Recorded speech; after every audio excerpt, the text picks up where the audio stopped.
Mulai ya. Bismillahirrahmanirrahim. Assalamualaikum warahmatullahi wabarakatuh. Alhamdulillahirrahmanirrahim. Wassalatu wassalamu ala asyrofil anbiya'i wal mursalin wa ala alihi washabihi ajmain. Yang terhormat Profesor Dr. Uis Amalia MAG selaku dosen pengampu mata kuliah Bisnis Global Islam serta teman-teman yang saya banggakan. Puji syukur kehadirat Allah Subhanahu wa Ta'ala yang telah memberi kita nikmat sehingga kita dapat berkumpul pada diskusi kali ini.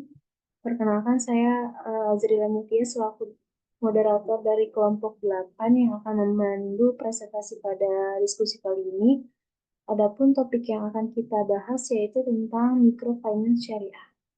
Sebelum memasuki materi, izinkan saya untuk memperkenalkan anggota kelompok 8 yang terdiri dari saya sendiri, Azrila Mutia, dengan NIM akhir 034, lalu ada Azrian dengan NIM akhir 096, lalu ada Karisma Yogi Pratiwi dengan NIM akhir 098, dan Muhammad Ibrahim dengan NIM akhir 101. Untuk materi pertama, ada pengertian dari microfinance syariah. Jadi, microfinance syariah ini adalah konsep microfinance yang berlandaskan prinsip-prinsip syariah dalam Islam. Microfinance syariah ini mencakup prinsip-prinsip keuangan Islam seperti larangan riba, transaksi yang adil dan jujur, serta pembagian risiko yang adil antara pembeli pinjaman dan si peminjam. Next.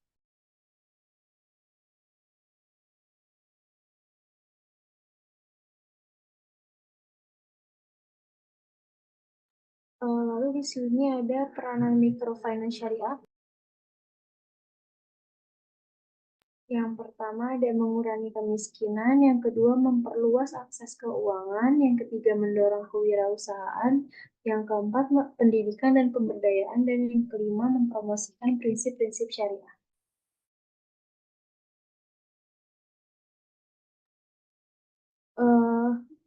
Di sini ada prinsip dasar microfinance syariah.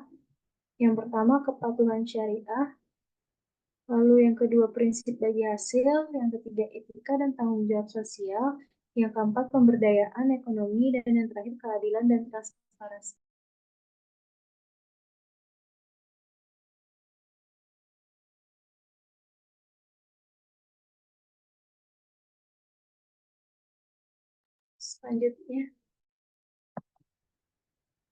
Selanjutnya ada segmentasi pasar microfinance syariah. Di sini terdapat 4 kelompok. Yang pertama itu ada penduduk miskin yang tidak memiliki sumber pendapatan karena faktor usia, sakit, atau cacat fisik. Yang kedua, kelompok miskin yang bekerja sebagai buruh dengan penghasilan terbatas dan tidak tetap, umumnya di sektor pertanian atau sektor padat karya lainnya. Yang ketiga, penduduk yang berpenghasilan cukup untuk kebutuhan dasar melalui pekerjaan informal. Dan yang keempat, golongan yang sudah memiliki kekuatan ekonomi untuk memenuhi kebutuhan dasar dan memiliki pendapat yang stabil.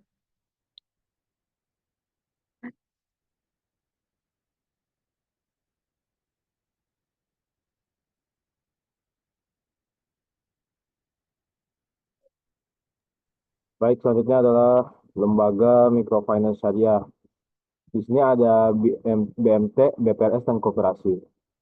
Pengertian singkatnya yaitu BMT adalah singkatan dari Bait Al-Mal wa At-Tamwil atau sering disebut juga sebagai Balai Usaha Mandiri Terpadu, yang merupakan lembaga keuangan mikro yang beroperasi berdasarkan prinsip syariah, khususnya dalam hal transaksi keuangan yang mengikuti pola syariah sebagai bagian dari lembaga keuangan mikro syariah atau LKMS. Di sini mereka mempunyai dua fungsi, yaitu fungsi sosial dan fungsi ekonomi. Yang kedua adalah BPRS, adalah lembaga keuangan mikro syariah yang juga beroperasi di Indonesia. Mirip dengan BMT, BPRS menyediakan berbagai layanan keuangan mikro berbasis syariah yang mengelola pendanaan jangka pendek dengan nominal yang lebih kecil. Dan yang ketiga adalah koperasi, yaitu bentuk organisasi atau perserikatan yang didirikan oleh individu atau badan hukum dengan tujuan untuk meningkatkan kesejahteraan ekonomi anggotanya melalui semangat tolong-menolong dan kerjasama.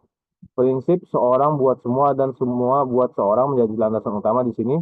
Sementara itu, usaha yang dilakukan secara adil dan transparan sesuai dengan undang-undang, dengan fokus pada aspek ekonomi, sosial, dan budaya. Contoh lembaga microfinance syariah di luar negeri. Di sini ada Grameen Bank dari Bangladesh, Almal Microfinance Syariah dari Sudan, Asasah dari Pakistan, Kord Hasan Foundation dari Yaman, dan Tamwilcom dari Yordania.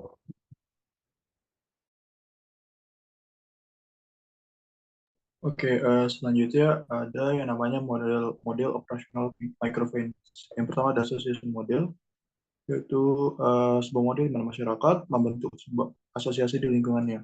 Kemudian yang kedua ada bank guarantees model, yaitu sebuah model bisnis microfinance di mana bank memberikan jaminan pada debitur bahwa kewajiban debitur akan terpenuhi. Yang ketiga ada community banking model, yaitu sebuah model bisnis di mana masyarakat dibentuk atau diarahkan untuk mendirikan lembaga semi formal atau formal yang memiliki fungsi sebagai penyalur dana keuangan mikro. Selanjutnya ada kooperatif model, yaitu atau bisa juga disebut kooperasi, itu asosiasi otonom dari orang-orang yang bergabung secara sukarela untuk memenuhi kebutuhan dan tujuan bersama. Selanjutnya ada Grameen model, sorry. Yaitu fokus pada pengatasan kemiskinan di Bangladesh.